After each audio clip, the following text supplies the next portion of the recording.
Hello witches and magical souls, and welcome to Wayward Witchery. I'm Pandora Darkmoon, tarot reader, witchcraft mentor, and lifelong witch. This space is for anyone on their soul's journey. Whether you're a curious beginner, have been dancing with the moon for years, or simply feel the magic without needing to name it. Today, we're diving into magical boundaries, protecting your energy without guilt. So, grab a cuppa, settle in, and let's get witchy. Many people think they have boundary issues. They worry they can't say no, that they're too soft, or that they always give too much. But often, it's not about words at all. It's about your energy. Here's the truth. Your energy is already wide open before words even happen. Before you speak, before you decide, before the interaction even begins, your energy is sending signals. It's why sensitive humans, empaths, witches, and intuitives often feel drained, even when they think they've been careful. This video isn't about confrontation, and it's definitely not about spells, fluff, or paranoia. It's about energetic containment, learning to hold your energy with clarity and gentleness.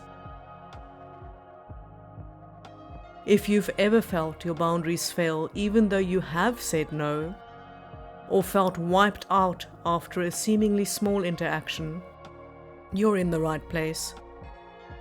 Remember, you don't need stronger walls, you need clearer edges.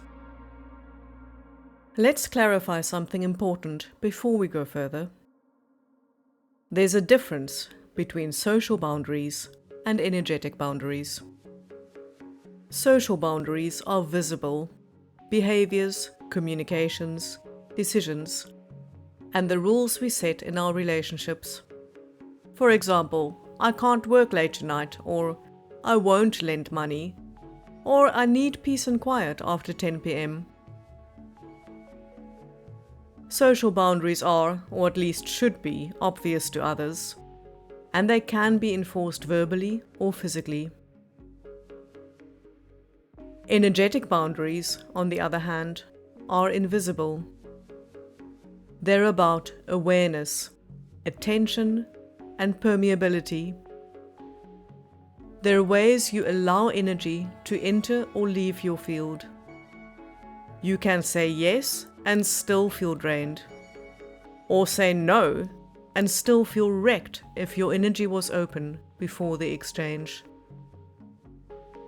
For magical folk, this is particularly tricky. Awareness pulls information. Openness is often the default setting. Sensitive humans, witches, and intuitives are naturally tuned to others' emotions and energies, which is a blessing. But without containment, it can become exhausting. Think of it like a sieve.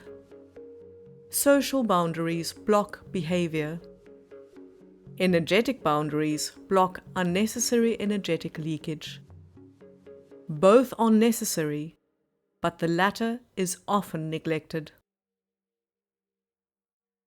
Understanding this distinction will make everything else in this video make sense and help you feel more in control without guilt. Now that we've defined energetic boundaries, let's explore what it looks like when they're leaking. This isn't about self-judgment, it's about observation.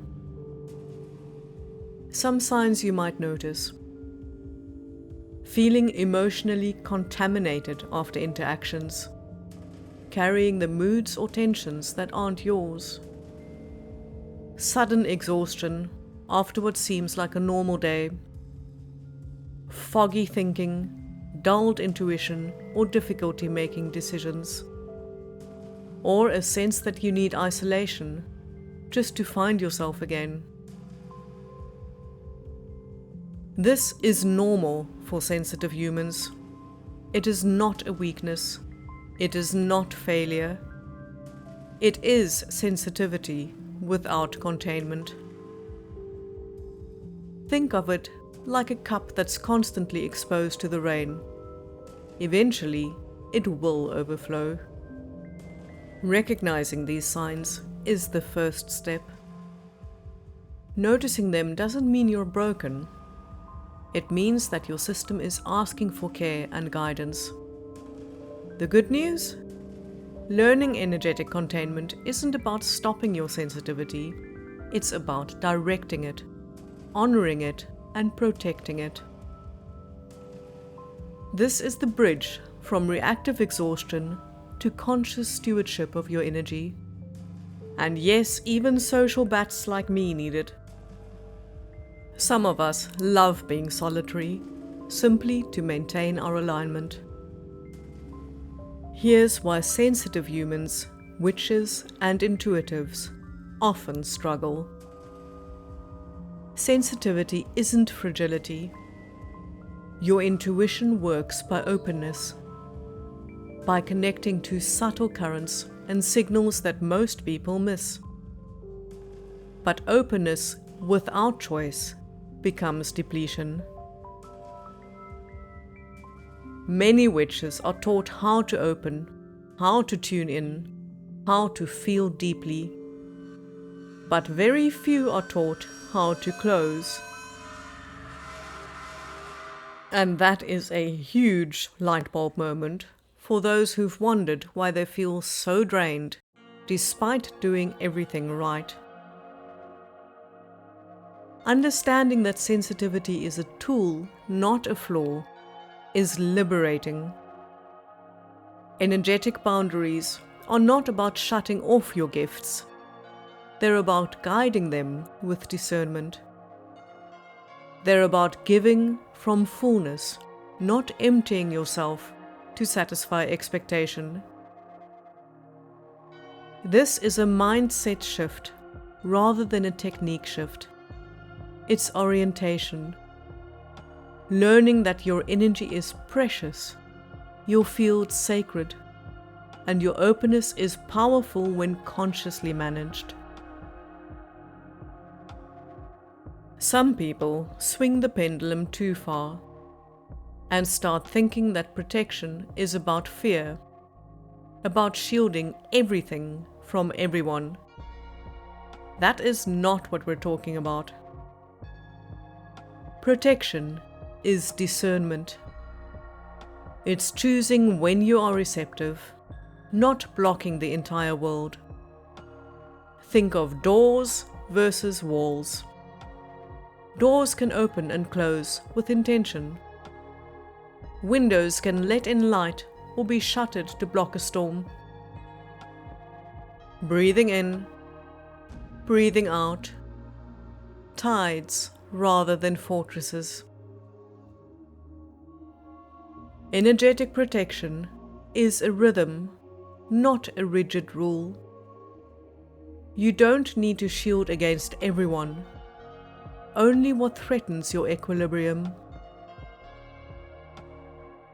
Your energy field is a living, breathing container.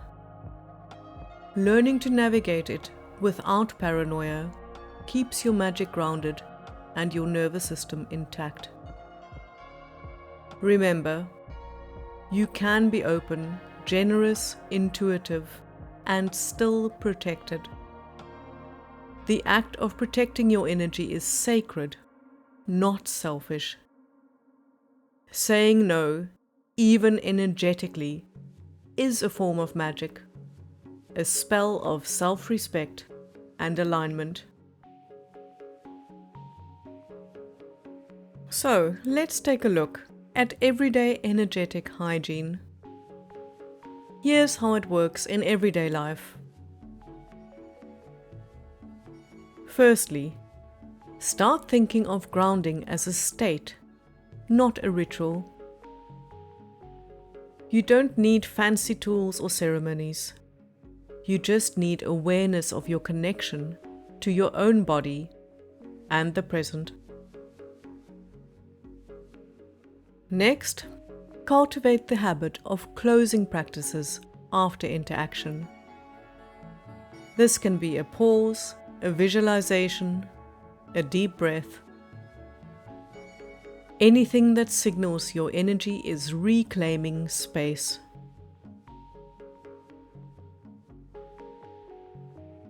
Next, choose when to be on. You do not have to be available or attuned 24/7.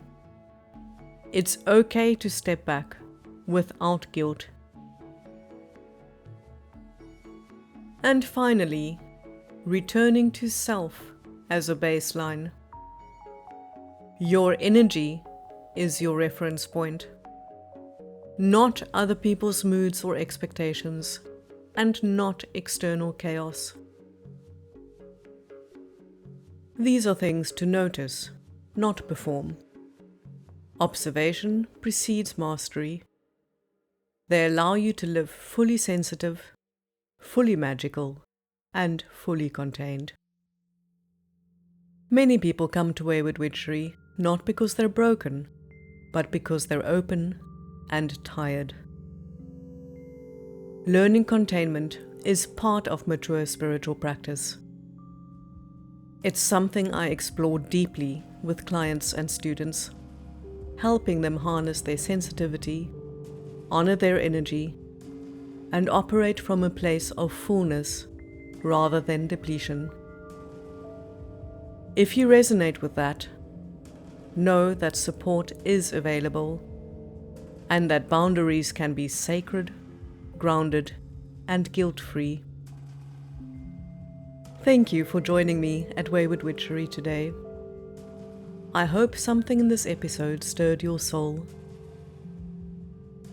If you feel called to go deeper, I offer tarot, clairvoyant, spiritual growth, and witchcraft mentorship sessions via Zoom, email, or pre-recorded video. You will find all the details on waywardwitchery.com. Until next time, keep your energy sacred, your solitude cherished, and your tea warm.